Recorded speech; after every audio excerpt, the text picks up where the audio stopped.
You're listening to Impulse to Innovation. The Institution of Mechanical Engineers podcast. I'm your host, Dr. Helen Mees. As a global community of mechanical engineers with over 120,000 members in 140 countries, the Institution of Mechanical Engineers has been at the heart of the engineering profession since 1847. The institution's mission is to improve the world through engineering by sharing the latest news, views and insight into the creative world of technology and the people that make it happen. The idea of service robots is no longer science fiction. Indeed, if the launch of the Optimus bot yesterday, 14th of October, is anything to go by, for a cool $20,000 you will soon be able to have a human-looking robot in your home. Or not. At least not in the way that Tesla imagines it. Just yet. But the reality of service robots isn't totally out of our reach. Intelligent machines designed to perform useful tasks for humans are now rapidly transforming the world by automating chores and providing assistance in a variety of settings. Service robotics encompasses a broad range of applications, which have unique designs and different degrees of automation, from full tele-operation, which is remote human control, to being fully autonomous.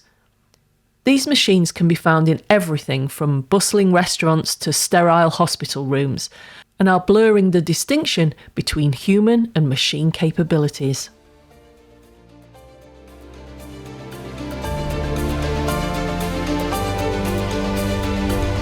My guests on this episode are CEO of the National Robotarium, Stuart Miller, and Professor Praminda Kalibsoli.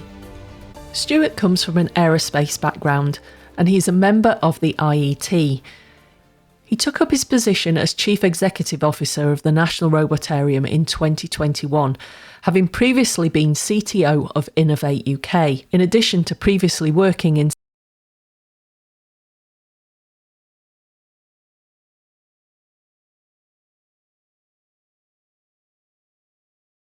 greater investment and talent attraction in both Scotland and the UK as a whole, to fulfil national potential for the development of robotic manufacturing and deliver a thriving robotics industry on a global scale. He's a member of the Scottish Government Industry Leadership Group for Engineering and Advanced Manufacturing, an advisory board member of the Smart Manufacturing Data Hub, and a non-executive director of the Satellite Application Catapult. Praminda is Professor of Embodied Intelligence in the School of Computer Science at the University of Nottingham, where she leads the Cyber Physical Health and Assistive Robotic Technologies (CHART) research group. She holds a BEng in Electronic Systems Engineering, an MSc in Biomedical Instrumentation Engineering, and a PhD in Interactive Evolutionary Computation. With a research portfolio spanning 20 years, Praminda has collaborated with commercial and industrial partners from the UK and across the EU, focusing on person-centred approaches to develop creative design solutions. Her work has included designing and evaluating socially and physically assistive robotics and Internet of Things sensor-based intelligent technology, as well as different ways in which these technologies can assist people and their carers with age-related long-term conditions in providing support for activities of daily living. I began by asking Stuart about the National Robotarium and the work that they're undertaking. Stuart, thank you for coming on today's podcast. I am fascinated to know more about the National Robotarium. Can you tell us a little bit more about it, please? Certainly, Ellen, and thanks very much for asking me to come along and talk a bit about it. So the National Robotarium is a UK national asset that was established 2 years ago. And really, in summary, its purpose is to move the dial for the UK in robotics. And that's really recognising the fact that the UK has got a bit of catching up to do, but also that there's a lot of opportunity out there. So really, our mission is to do 3 or 4 things when we break down that top level ambition. One is to help companies that are interested in using and making use of robotics in their operations. And that's not just commercial companies, that might be organisations like the NHS, or it might be schools, or it might be elsewhere. And that's a big part of what we do. We work on projects. We have a team here of 15 engineers who every day are working on a variety of different projects to help people either develop robots that don't exist, that adapt to robots that do exist, or just explore the potential and start to dip a toe in the water in robotics. Alongside that, we support researchers from any university, but because we're based just outside Edinburgh, tends to be Edinburgh, Heriot-Watt, Glasgow, Strathclyde, and a few others who use the facility. We've got large lab areas that they can use. We've also got over £3 million worth of robots that we've bought that are in stock and available for people to use for research. And then the third element is supporting startup businesses and small robot companies to become big robot companies. And we've got 12 of those resident with us right now, and another 4 or 5 that we work with. And then finally, and probably the most important bit, but it doesn't generate any money, is communicating with the public at large, and particularly with school-age students, to explain robotics and help them understand whether it's a career option, but also for the public at large to explore robotics and understand what it's going to mean for them in the future as robots become more around in our everyday lives. And that's a fantastic place to start, isn't it, really, in terms of, most young people today are fairly well versed with robots and autonomous pieces of technology, unlike my generation, of course, who who are quite a bit older, and it's been fairly novel, and it's been something that we've seen develop certainly over my professional lifetime. But getting young kids involved at that early age so that they're really comfortable with this kind of technology and expecting to see it in their working environment when they get into the place of work, that's a fantastic opportunity for them.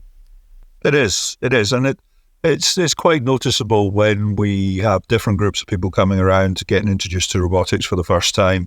There is definitely a generational thing. Younger generations just embrace it. Yeah. I think they're growing up with technology in all kinds of different ways, smartphones, gaming platforms, and all the rest of it, as a generation that's not only reasonably savvy in the technology, but embraces it and sees it as a positive.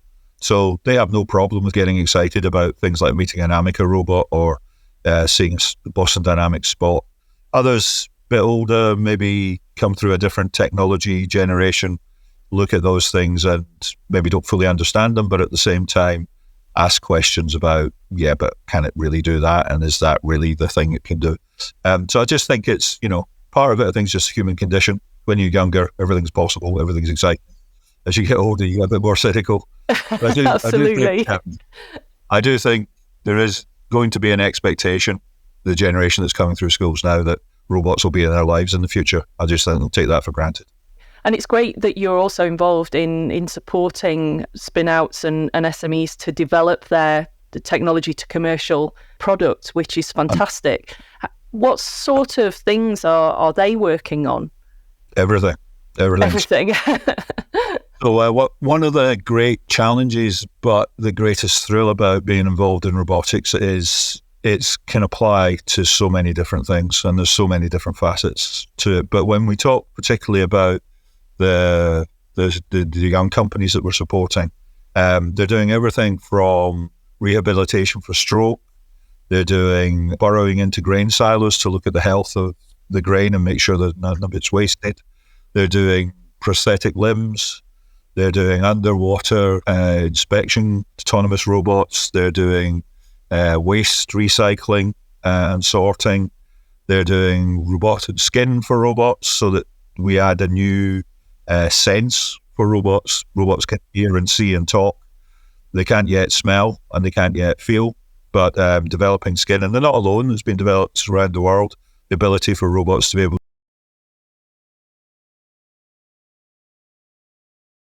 If you in the healthcare sphere are looking at things like companion robots for people that are isolated at home, robots to sense the health of people at home and make sure that they're being looked after and giving them that round-the-clock feeling of security and being looked after. Certainly my next question, which I really wanted to talk about service robots. And my first thought, because I'm fairly old, is robots providing assistance like the wonderful Crichton from Red Dwarf. But after the glitz and glamour of the Optimus Spot launch on the 14th of October, which has kind of showcased robots to do whatever you want it to do, as Elon Musk has described, what really constitutes a service robot, and what kind of environments would we expect to find them in? Well, I think there's two different ways of looking at it. One is from the technology point of view, what constitutes a robot, and then the other side is, so what's a service? I think when it comes to the robot technology side of things,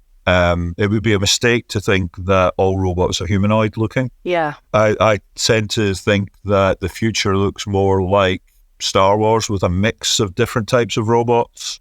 Some will be very utilitarian, doing only one or two tasks, but very much focused on that. Others will be designed to do a certain job and not look human at all. And quite a number of them will be humanoid in nature. And the reason for that is that they can operate in the world that we would design for ourselves. They can sit in chairs, open doors, walk up the stairs, interface with the kind of tools and utensils that we would. So they can do the kind of tasks that we can do if they're developed and capable in that respect. And so when you see things like Optimus, it would be a mistake to think that that's all that's coming. There's an awful lot more coming that's going to be applicable. For example, you're not necessarily going to go to the expense of the complication, which in turn brings reliability issues, of a humanoid robot to be your waiter in a restaurant. You might have something a lot simpler that can achieve most of those tasks without having to be as complicated as a humanoid robot. On the other hand, the big advantage of humanoid robots is their multi-purpose aspect, where they can be doing one job 1 minute and another the next. And that's what we do as humans. 1 minute we're doing something domestic, the next minute we're on a laptop, the next minute we're walking the dog. All of those kind of things can be done with the humanoid types of technology. When it comes to services, really you're looking at things that robots can do that are in the service of us as humans. And that could be environments like at home, helping around the house. Wouldn't it be great to go out in the morning and say to your assistant robot, could you just make sure that the dishwasher's empty, that the dog's got plenty of food, that ironing's been done, and that the dinner's on before I get home? Yeah. And know reliably that that's going to happen. But also you're going to see service robots in restaurants. You're going to see them in hospitals. You're going to see them in hotels. You'll see them in large shopping malls, airports, pretty much any space where today a human might be giving you a service. And I think one of the big changes that's going to come is a move back towards a world where we maybe in the past had human-to-human contact, and it was very personal, and more towards human-to-robot contact, which could still be very personal. So the kind of thing I've got in mind there is we've moved in supermarkets, for example, to self-serving tills and checkout. Maybe in the future we'll move more back to robot helping you to check out, so it's a much more personal experience and a bit more like it used to be when you went up to till and there was someone sitting there and checking your stuff out. But I think you're going to see, it's going to be very interesting to see how we utilize that technology in the future. But I'll re-emphasize, don't get blinded by the shiny humanoid robots. Fantastic as they are, and I'm absolutely convinced they're coming into our lives. But there's a lot of development going on all around the world for robots that are not as sophisticated, but are still as useful. Yeah. And also, it's not just about physically separate robots, but things that will enhance us as well, whether that's nearwear or those sort of things. They're all going to be helping us, aren't they? They're not necessarily classed as robots, but have similar functions. Yeah, and I think one of the things that we set out when we started a couple of years ago was to express robotics and AI as something that's there to help us do the things that we want to do anyway. So maybe briefly moving away from service robotics, if we look at the program in the UK to decommission and build new nuclear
And they're doing it for a reason.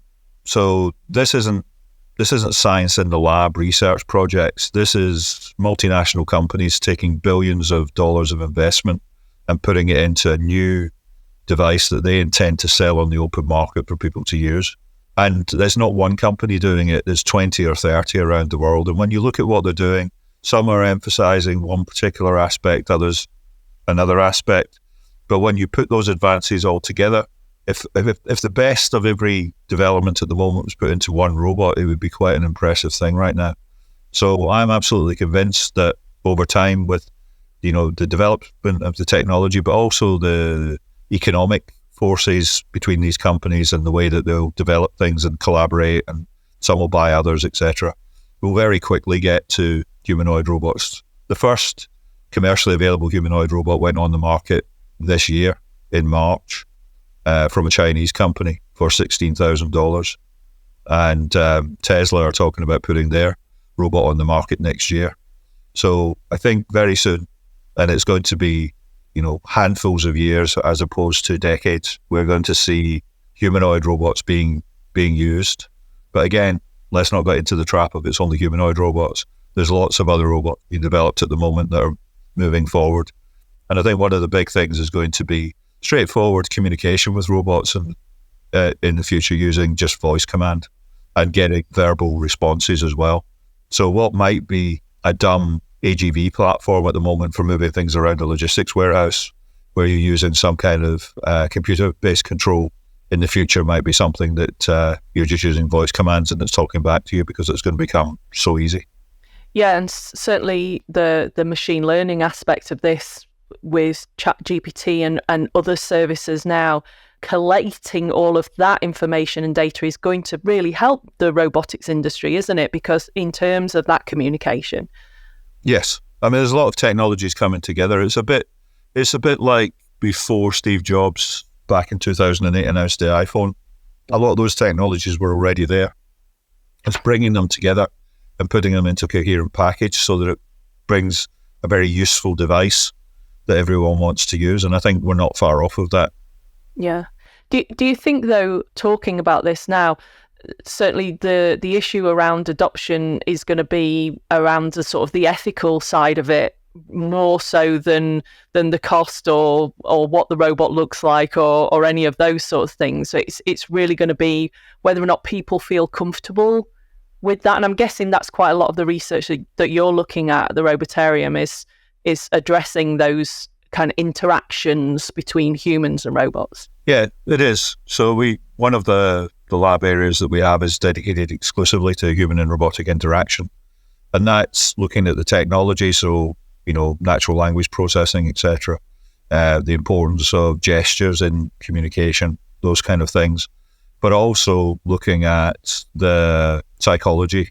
What does a robot take that people are more likely to accept and use? Because what you don't want to do is have something very useful that's not accepted because it's the wrong shape or it looks like a 3-foot-high plastic child. Again, going back to what we were talking about at the beginning, where different generations have different ways, different responses to robots. It's interesting to watch across the generations, different responses to different types of robots. So the physical form of the robot is really quite important, and overcoming that uncanny valley of feeling that it's almost human but not quite. So that's why I do believe there'll be a lot of different. One of the reasons I believe there'll be a lot of different robots is for utilitarian robots, they don't have to even look like a human. So the uncanny valley is less of an issue there.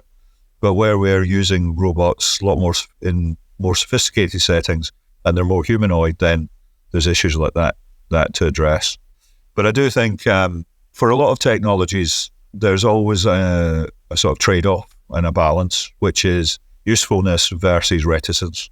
And once the technology's usefulness outweighs the reticence, then there's a tipping point, and that's when really that technology really takes off. So if you remember back in the day with mobile phones, there was a lot of talk about issues to do with radiation and, mobile phones affecting your ear or your brain. We don't talk about that anymore. And that's partly because we've proven that's not really an issue, but also the utility and usefulness of the devices now has far outweighed the risk. Yeah.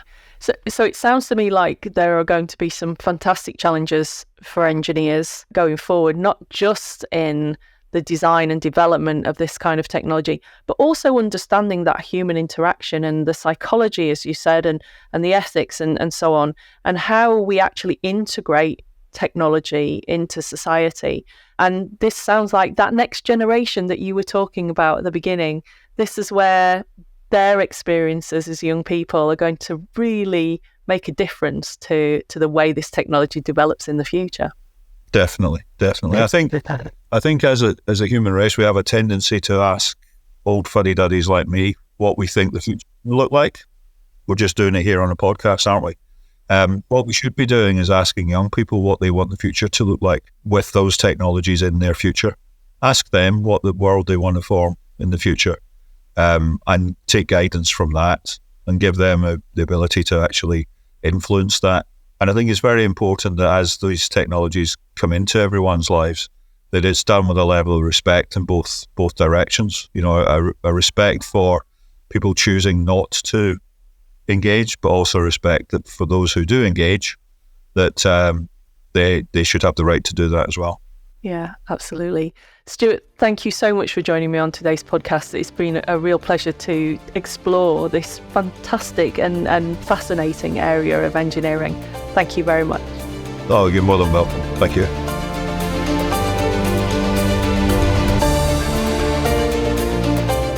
Praminda, it is a pleasure to have you on today's podcast. Now, in my introduction, I mentioned that you are Professor of Embodied Intelligence and that you are leading a team in cyber-physical health and assistive robotics.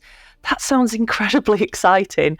Can you tell us a little bit more about what that means and how it relates to service robots? Thank you, Helen. Thank you for having me on your podcast series. I'm going to answer your question by starting a bit backwards. So starting first and foremost with the aim of the research group, which is to develop person-centered solutions to support personalized health and well-being.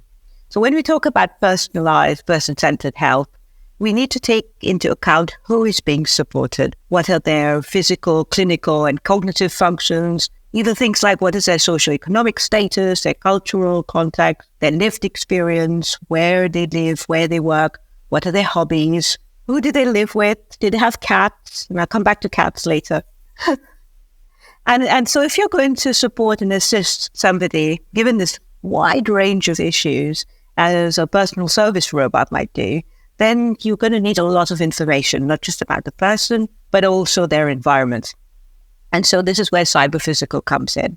So we're developing sensor technologies, algorithms to understand ambient and dynamic real-world environment and changing conditions. The person would possibly need to wear wearable sensors, logging information about what they're doing, patterns of activity, their behavior over a period of time. And this is the information that the robot needs to be able to access, in addition to its own sensors, so that it can respond appropriately. So cyber-physical systems are about integrating sensors, physical devices, software, collating and analyzing this data. Machine learning and AI systems are core to being able to do this robustly and dynamically and adapt the system and put it all together in a cyber-physical architecture. So as a team, we specialize in a range of different foundational and applied research. So different aspects of robotics technologies, of course. So the mechatronics side of things, grasping, handling, manipulation, the sensing, as I've talked about, so being able to collect that data, but collect that data so that you can have communication with these robots, so multimodal human-robot interaction.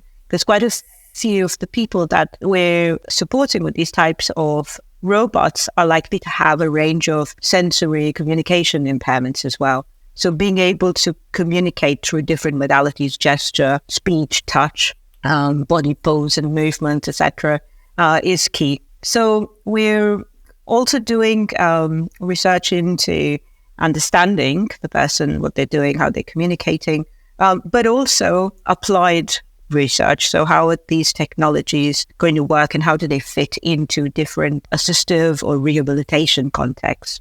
And in addition to all of this, the research group, and this is quite central to what we do, also consider things around ethics and safety and the methods and approaches to do person-centered design and development.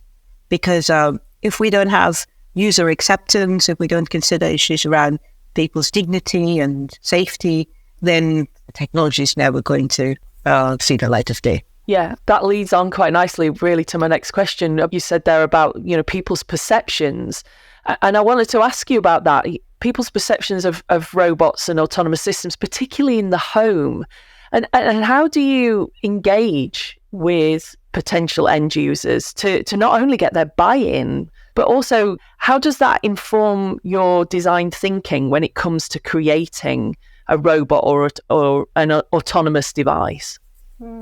So very early in my career, I realized that you can develop the best interfaces, best computer systems, but if they don't have the right interface, so people get them and it's intuitive, then they're never going to get used. So I came to looking at research into different ways of including the end user and stakeholder voice in the design. And so I've been working with a range of participatory design methods to gain a deep insight and understanding of the people, where they are, but quite importantly, and this doesn't happen enough, their hopes and fears and anxieties, and there are quite a few.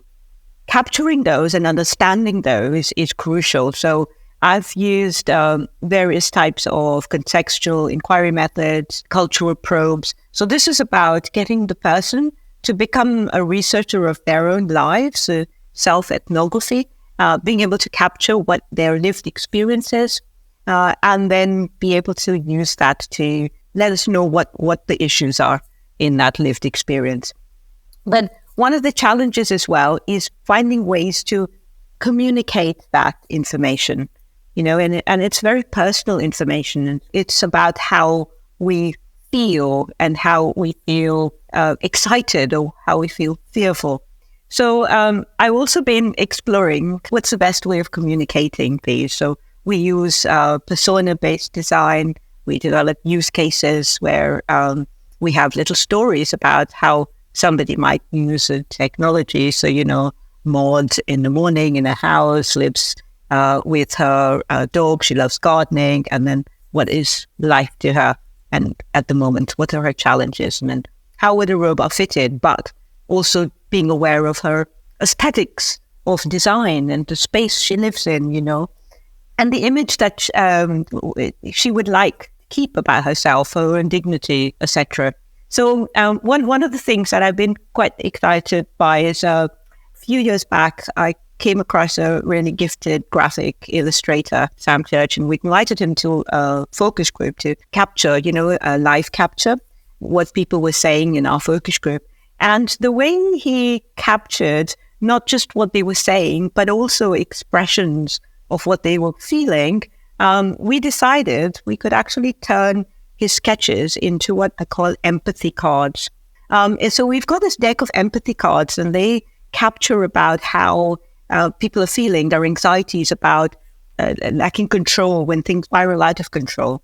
So you've had a life-changing condition, you've had a stroke, and suddenly you can't, do what you did. You can't get out of the house. How do you feel? All of that emotional impact that long-term condition or your fall has on you is going to change how you perceive the technology. Yeah. So if you're all well and good, and I come along and you come along to my workshop and I show you the robots, so you go, yeah, that's fine. They might work, but I think they'll work better for my cousin. Everybody says that, who needs more help. We're very bad at thinking about solutions for ourselves. Well, that is true. And especially as engineers, we're terrible at thinking of solutions for ourselves, but we're very good at looking for solutions for others. I wanted to just explore that as well, because from an engineer's point of view, who's looking for a very black and white solution, here's a machine that can help you do a thing. But taking in all of that personal information and translating that into something technical, how do you go about that as a team, and how do you interpret it so that you can make a machine behave in a certain way? Yeah. So it's very much about starting with conceptual ideas. So putting forward just sketches and designs, paper-based prototypes, and then working alongside potential end users to see what they think could be the problems of having such a system or a device in their home. And then working through in a very systematic way what the possible issues would be. And so understanding their context, but going step by step through what is their journey through the day? Where are they? Where do they sit? Do they have the television on? And then being able to take that to say, okay, well, it looks like the system will need to be more aware of the ambient noise levels. How would you do that? How would you know if they're talking to the robot or that somebody's talking on the television? And so this is one of the key ways is to be able to have a simulated environment, but a real one, like a test bed, a living lab. So I started this very early on in my career when I worked at the Bristol Robotics Lab. I set up the assisted living studio there. And so that is like a real apartment, a mock apartment. And so you can go in there with people and the technology and the engineers and everybody else, carers as well, and see what will it be like. How much space is there when the robot's looking that way? What is its field of view going to be, and where are you going to be in relation to that? If you're sitting in the living room and the door is shut and you want to summon the robot, how is that going to work? So it's by working in realistic testbed environments like that. That's the first step. And if you don't start there, you're never going to be able to get beyond the lab door. Yeah, it's very easy to work in an isolated situation, but certainly in environments where you're interacting with these machines, it has to be in a realistic environment, doesn't it? And we use other approaches. Wizard of Oz early on is quite good, although we have to be careful of that. So you're remotely controlling the robot like the Wizard of Oz. So you can simulate different types of interactions or behaviors. And then you see how people respond. Did they get it? What do you have to change? So before going on and spending a lot, investing a lot in developing the system, you're trying out different ideas. We have to be careful with that because it can mislead people about the level of functionality. So there are issues around using that with caution. But it's a really good way to try out different things, understand where they're going to fall over. Because I would suspect as well that as soon as you mention the word robot to a patient or to a carer, that they assume it's a humanoid shape. And this is not necessarily the case, is it? I mean, so you have to kind of anticipate what the need is as you've described it, and then build the machine to suit, and it's not necessarily going to look like us, right? Yes, exactly. And one of the things, another participatory design method, a while back from my projects, I started this thing called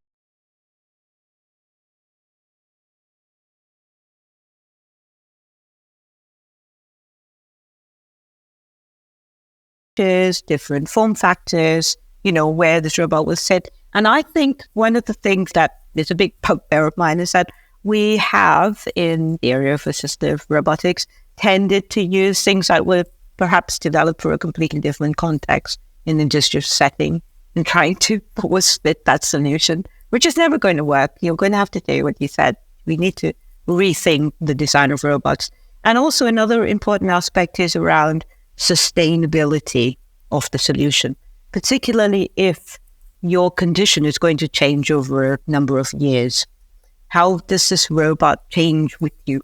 So one of my projects explored the concept of modularity. So you start off with a very simple, maybe a voice-activated agent, like an Alexa. And then slowly, as your mobility reduces, maybe then the robot's mobility increases. And then maybe, depending on what assistance you need, you can plug and play another bit to the robot, which then assists you in different ways. Yeah, I like that idea because it then becomes almost part of your home. It's not something new every time that you need something. It's just an adaptation to what you already have, and you become more familiar with it, I suppose, as a user, which is quite a nice idea. And also thinking about function to drive form as well. So, if I need assistance with mobility, should it be, an existing type of structure that comes to me, Or could it just be my chair that's become more intelligent and can adapt to me? So, we already have rising chairs, etc. How can we look at automating those further to respond to us as we change? So for me, there's a lot of unexplored territory on how we integrate robotics technologies, not robots, into the world around us.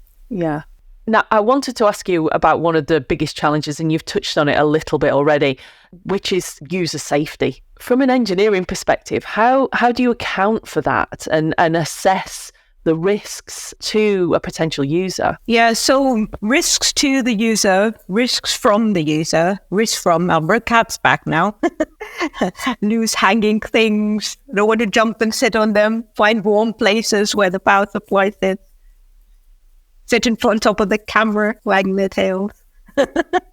So yeah, safety, approaches to the safety. First of all, we've been drawing quite a lot on well-established industry-based processes for hazard analysis. So systematic approaches for exploring what the possible hazards are within an environment, with the technology, with the user in the loop, with the environment. And working through those in a systematic way. So one of the methods that I use quite a lot is the STPA, Systems Theoretic Process Analysis, and it's about identifying errors, and creating a human-robot failure taxonomy.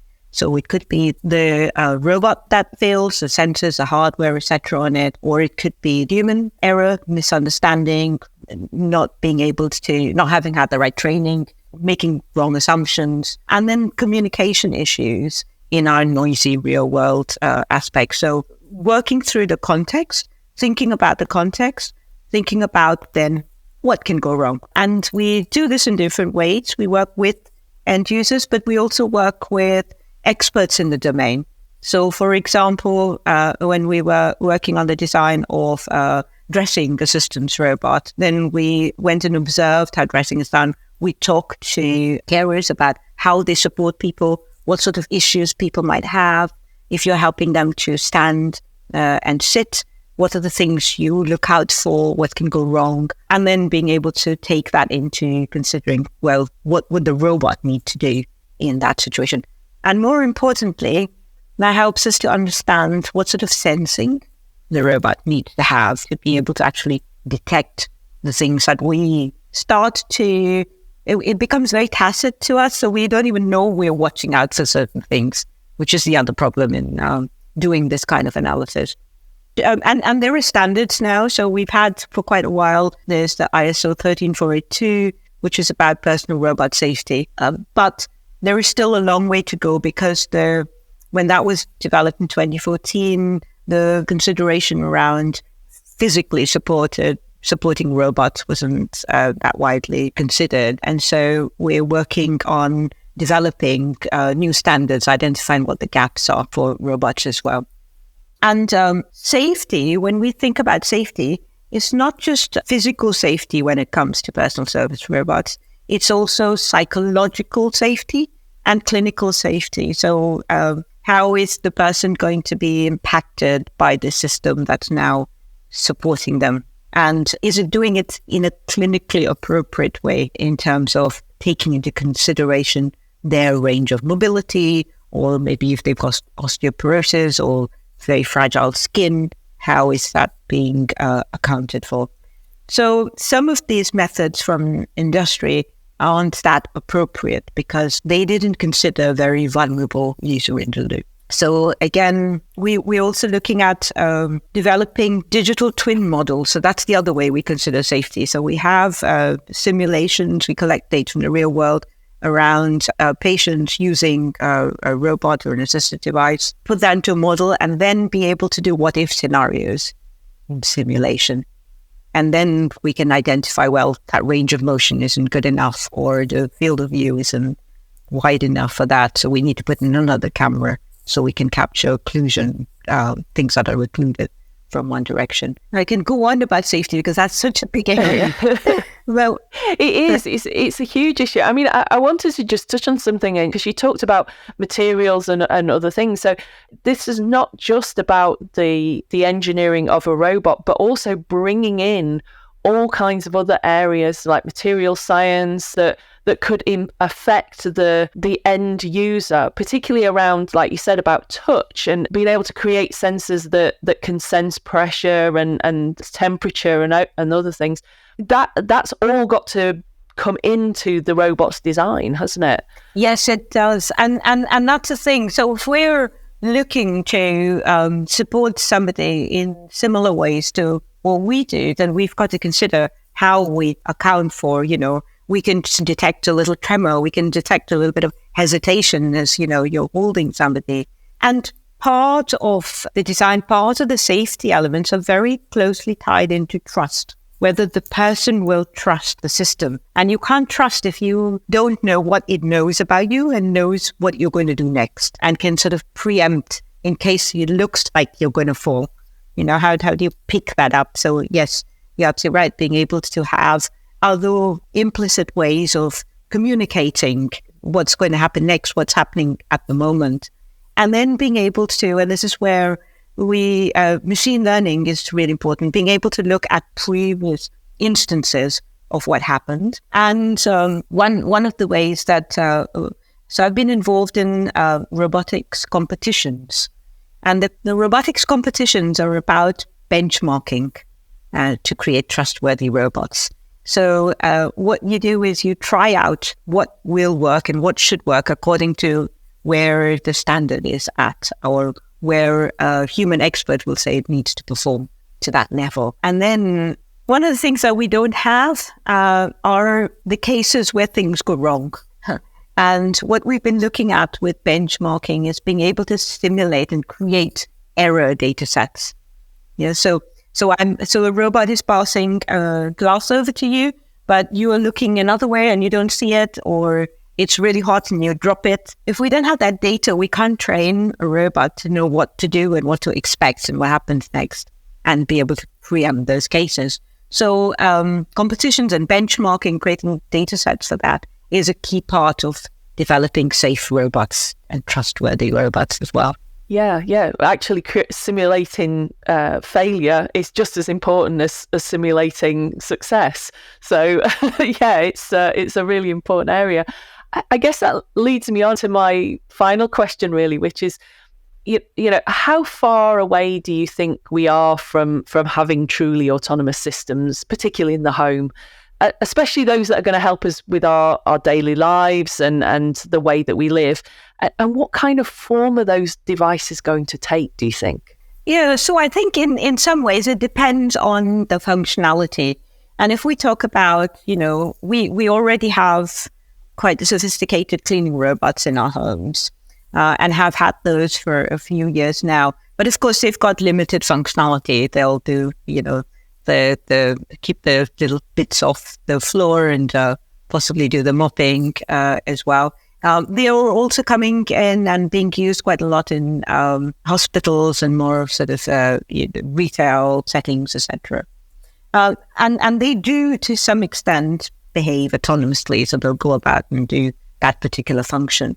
So I think it's if we look at that autonomy, you have to connect that to the function and the complexity of that function to be able to then say when we might have a Jeeves-like butler helping us out. And the thing is that it can be quite difficult to understand that because the evolution will be incremental, so you can do function A and then you get on to function B, but then you will possibly reach a stage whereby the requirements in terms of the computational power that's needed to be able to operate a multifunctional system are going to be the limiting factor till we solve some of the issues around building more sustainable solutions. And then, I talked about the modularity, the environment. The environment will change, you will change. And so that system needs to also adapt to that change. And again, that's one of the challenges. And, if you look at some of the nicely choreographed videos of humanoid robots, one could be misled into thinking that these are around the corner. But let me tell you, we've got many years of research and testing before we get to that stage. But we'll do it in little steps. And that's quite interesting. And I also want to talk about, we talk about full autonomy, but one of the things that, we found in our research is that people like to stay involved in what's going on, and the robot should just be a tool. It can be a very clever tool that does things as instructed, but in order to ensure human agency and keep our identity, a collaborative shared control system is possibly the way ahead. And also thinking about augmenting ourselves with robotics technologies through exoskeletons as well. So I think we need to think along all of those different paths to where we might end up with solutions. So, we wear glasses now to improve our vision, and then you've got smart glasses, and then the smart glasses can communicate to a table that comes to you when you look at it, for example. So I think humanoid or singing, dancing robot is the holy grail of robotics, but I'm not sure if that, from a pragmatic point of view, is the best way forward. Yeah. I think there's some great opportunities to develop all kinds of technology, which, like you said, is not necessarily a physical robot in your house, but actually things that we might wear and already wear that can be augmented to help us in our daily lives. Praminda, thank you so much for taking the time to talk to me today. It's been fascinating to hear about your research and about what the future might hold for service robots. Thank you. Thank you, Ellen. That's all for this month. In next month's episode, we will be following on from our climate adaptation podcast to talk about the global issues of energy use and how engineers around the world are addressing the problem. Members of the institution working in the energy sector in China and India discuss the differences between the East and West's response to climate change and what actions these two countries are taking to mitigate over-reliance on unsustainable energy sources across their vast land masses. You've been listening to Impulse to Innovation, the Institution of Mechanical Engineers podcast. Thanks for listening.